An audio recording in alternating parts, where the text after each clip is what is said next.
एक बार की बात है, रमा की दो बहुएं थी, रश्मि और इंदु। एक को वो अपनी पसंद से लेके आई थी और दूसरी उसके खुद के बेटे ने पसंद की थी, जिसका नाम इंदु था। इंदु को उसकी सास पसंद नहीं करती थी और दूसरी बहू रश्मि को बहुत पसंद करती थी। रश्मि इधर तो आओ, देखो तुम्हारे लिए मैंने कंगन बनवाए हैं। अरे वाह मम्मी जी, दिखाओ।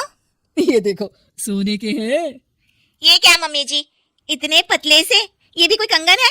हमारे मायके में तो ऐसे कंगन नौकरानी भी नहीं पहनती।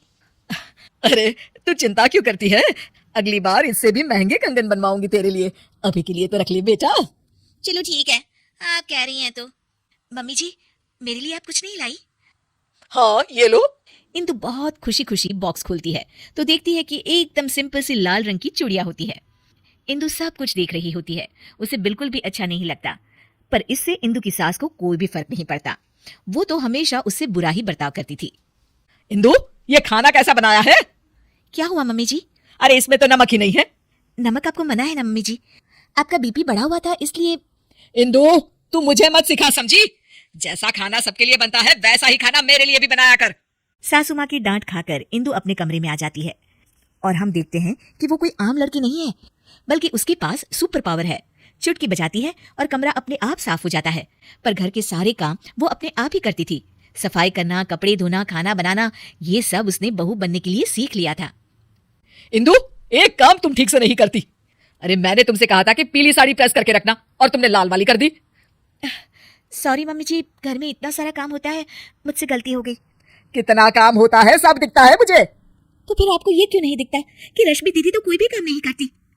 उससे तुम अपनी बराबरी मत करो, समझी? क्यों मम्मी जी, मैंने ऐसा क्या किया है जो आप मेरे साथ ऐसा बर्ताव करती हैं? तुम उसकी जगह कभी नहीं ले सकती।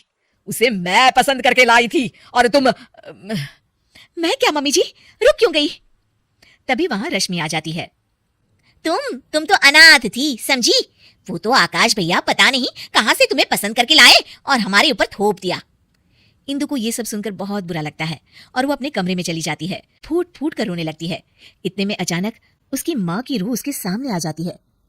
इंदु, उठो बेटा। माँ, ये लोग मुझे बहुत बुरा भला कहते हैं।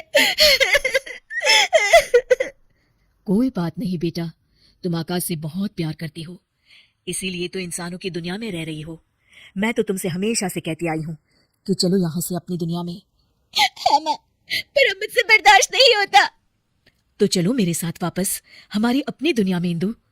हाँ माँ, मैं आपके साथ ही जाना चाहती हूँ। तुमने सच में मन बना लिया है ना बेटा? हाँ माँ, मैं आपके साथ ही जाऊंगी। इंदु अपनी माँ के साथ वापस जा रही होती।